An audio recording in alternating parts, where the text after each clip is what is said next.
नमस्कार दोस्तों, मैं हूं घनश्याम और आप देख रहे हैं घनश्याम टेक। दोस्तों, गोल्ड की एक और वीडियो में आपका स्वागत करता हूं। इसमें हम गोल्ड की एनालिसिस करेंगे, देखते हैं कि गोल्ड के लिए क्या इंपॉर्टेंट लेवल है और गोल्ड कहां तक नीचे की तरफ मूवमेंट कर सकता है। दोस्तों, अगर अभी तक आपने हमारे चैनल को सब्सक्राइब नहीं किया है तो प्लीज उसे सब्सक्राइब कर लीजिए और वीडियो पसंद आए तो वीडियो को लाइक और शेयर करना बिल्कुल मत भूलिएगा।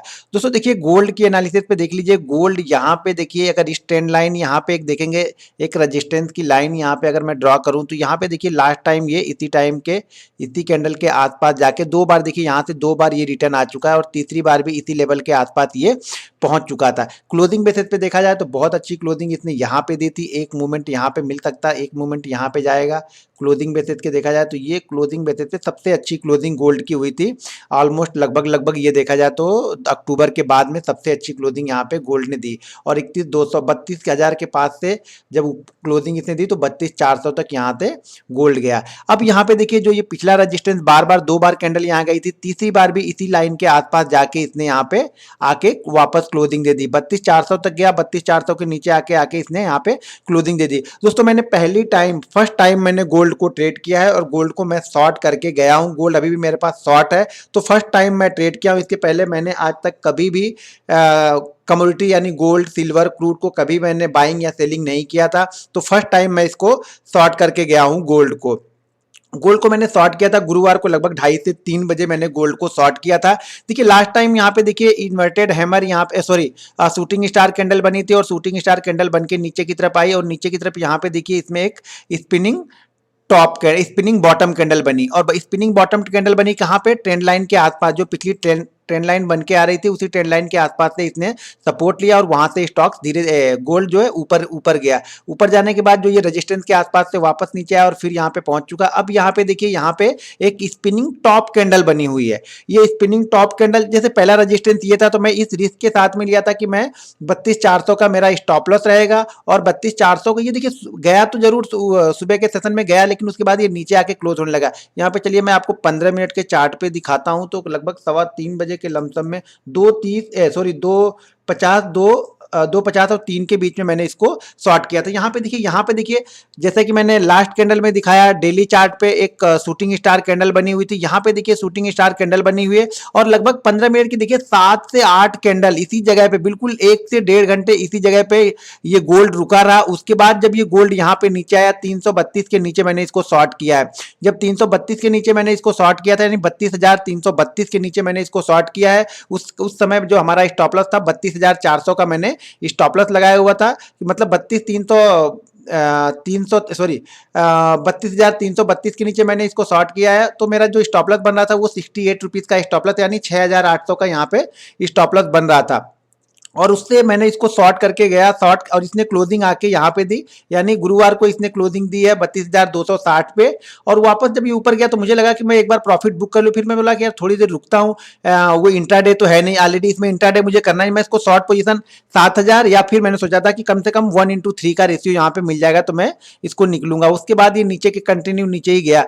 जो शुक्रवार के सेशन में हुआ, शुक्रवार के सेशन में ये नीचे गया। अब मैंने इसका स्टॉप लॉस जो लगा लिया है वो लगा लिया 32,200 का, यानी अब यहाँ से मिनिमम मैं 132 पॉइंट तो लेके 112 पॉइंट तो लेके जाऊंगा, यानी 32,200 का 220 का मैंने अब स्टॉप लॉस जो मेरा हो गया है 32,200 अगर क्रॉस करेगा इंट्राडे में तो मैं इस पोजीशन से निकल जाऊंगा। यानी 132 पॉइंट मुझे यहाँ पे लेके जाना है। जो अभी हमारा प्रॉफिट हो रहा है वो अच्छा खासा प्रॉफिट हो रहा है। इसमें गोल्ड में फर्स्ट टाइम ट्रेड किया और बड़ा मजा आ गया ट्रेड करके फर्स्ट टाइम। लेकिन देखते हैं किस तरह से ये जर्नी किस तरह से चलेगी। लेकिन एक चीज ध्यान रखिएगा, मैं इसको गोल्ड या सिल्वर दो में से पहले गोल्ड को स्टार्ट करूंगा, गोल्ड और सिल्वर में से। तो ये मैं करूंगा तो स्विंग ट्रेडिंग के लिए करूंगा, मैं इंट्राडे के लिए इसको बिल्कुल नहीं कर रहा हूं। यानी स्टॉक्स वाला माइंडसेट यहां पे नहीं होगा कि हमने लिया 4 सेकंड, 5 सेकंड, 10 सेकंड या 2 मिनट में जो भी प्रॉफिट बनाए उस प्रॉफिट लेके निकल जाऊंगा, ऐसा नहीं करूंगा। इसमें स्विंग ट्रेडिंग के लिए रखूंगा और मिनिमम जो लॉस रखूंगा वो पर ट्रेड पे मैं 10,000 का पकड़ के बैठा हूं कि पर ट्रेड पे मैं लॉस 10,000 का पकड़ के बैठूंगा। 10,000 का लॉस होगा, उसी हिसाब से मैं स्टॉक को बाइंग करूंगा कि 10,000 का मेरा लॉस वहां पे कवर हो या 10,000 का ही मेरा स्टॉप लॉस हो। इससे ज्यादा का ना हो, कम। ये मैक्सिमम बात कर रहा हूं, मिनिमम की बात नहीं कर रहा हूं, मैक्सिमम की बात कर रहा हूं कि कम से कम लॉस हो या ज्यादा से ज्यादा अगर होगा तो 10,000 का लॉस लेके मैं निकल जाऊंगा पोजीशन से। अब देखिए यहाँ पे अब ये आगे क्या कर सकता है। अब देखिए गोल्ड आगे ये कर सकता है कि अगर ये फ्राइडे के सेशन के लो को ब्रेक करता है तो मुझे लग रहा है पहला टारगेट इससे 32,000 का बड़े आराम से बन जाएगा, जो कि 90 पॉइंट ही यहाँ से नीचे है। तो 32,000 यहाँ देखिएगा, 32,000 के नीचे अगर ये एक बार फिर से क्लोज करने लगा तो फिर 31,800 के आसपास आ जाएगा। 31,800 के आसपास का मैं टारगेट अभी पकड़ के चल रहा हूं।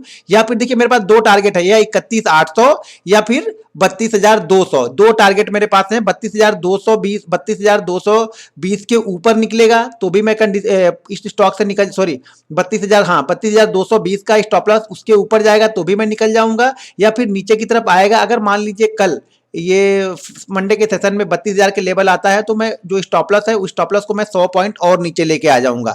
100 पॉइंट और अब मैं स्टॉप लॉस को नीचे लेके आता जाऊंगा, 100 पॉइंट स्टॉप लॉस को नीचे लेते आता जाऊंगा। जहां पे पोजीशन ऑटोमेटिक मार्केट कट करेगा वहां पे मैं पोजीशन को कट कर लूंगा। तो मुझे लगता है अगर 32,000 के नीचे ये ट्रेड करना स्टार्ट करता है तो 31,800 तक यहाँ पे गोल्ड नेक्स्ट वीक में आ सकता है। मेरा एनालिसिस है कि नेक्स्ट वीक की गोल्ड की बात कर रहे हैं, या फिर 32,200 के ऊपर जाएगा तो मैं इस पोजीशन से निकल जाऊंगा।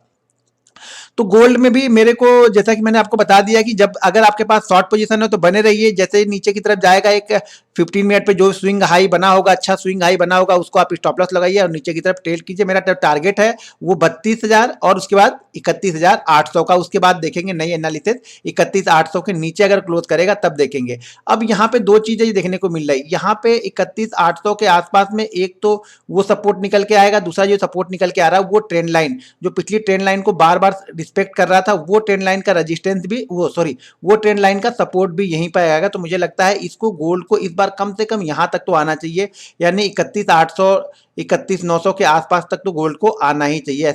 ऐसे मेरी एनालिसिस है, जरूरी नहीं कि आएगा, लेकिन मैं ऐसी एनालिसिस मैं सोच रहा हूं कि यहां तक इसको आना चाहिए अगर ये फ्राइडे के लो को ब्रेक करना स्टार्ट कर देगा। तो अगर फ्राइडे को लो को ब्रेक नहीं करेगा तो फिर स्टॉप लॉस को थोड़ा सा और नीचे हम लेके आएंगे, या फिर पोजीशन को कम से कम 1,130 पॉइंट के प्रॉफिट पे हम जरूर पोजीशन को कट कर देंगे। तो गोल्ड के लिए भी मुझे लगता है नेक्स्ट वीक में गोल्ड डाउन ही रहने वाला है, तो गोल्ड पे भी नजर बना के रखिएगा। ये मेरी थी गोल्ड पे एनालिसिस। एक चीज और यहाँ पे देख लीजिए, जो 20 डीएमए है उसको बड़ा अच्छा रिस्पेक्ट करता है, तो वो 20 डीएमए भी 31,800 के आसपास में ही है, यानी सारी चीजें 31,800 के आसपास उसको सपोर्ट कर रही। तो मुझे इसीलिए लग रहा है कि ये 31,800 तक आ सकता है ऊपर। ये जब तक ये अब ये 32,400 के ऊपर क्लोज नहीं करेगा मैं इसको बाइंग के लिए रिकमेंड नहीं करूंगा। जब 32,400 के ऊपर ये क्लोज करना स्टार्ट करेगा तब हम बाइंग के बारे में सोचेंगे। इसमें मैं वीक में पोजीशन बनाऊंगा या बाइंग की या सेलिंग की, मतलब मुझे अच्छा लगेगा कैंडल स्टिक पैटर्न से, सपोर्ट रेजिस्टेंस से, ट्रेंड लाइन से, तब मैं पोजीशन बनाऊंगा। जब मैं पोजीशन बनाऊंगा तो मैं आप लोग को अपडेट कर दिया करूंगा कि इसमें मैंने गोल्ड में पोजीशन बनाई हुई है। तो दोस्तों ये थी मेरी गोल्ड पे एनालिसिस। अगर वीडियो अच्छी लगी तो वीडियो को लाइक और शेयर करना बिल्कुल मत भूलिएगा, और नए मेहमानों से रिक्वेस्ट है कि चैनल को सब्सक्राइब करके जाइएगा। मिलते हैं नेक्स्ट वीडियो में। जय हिंद।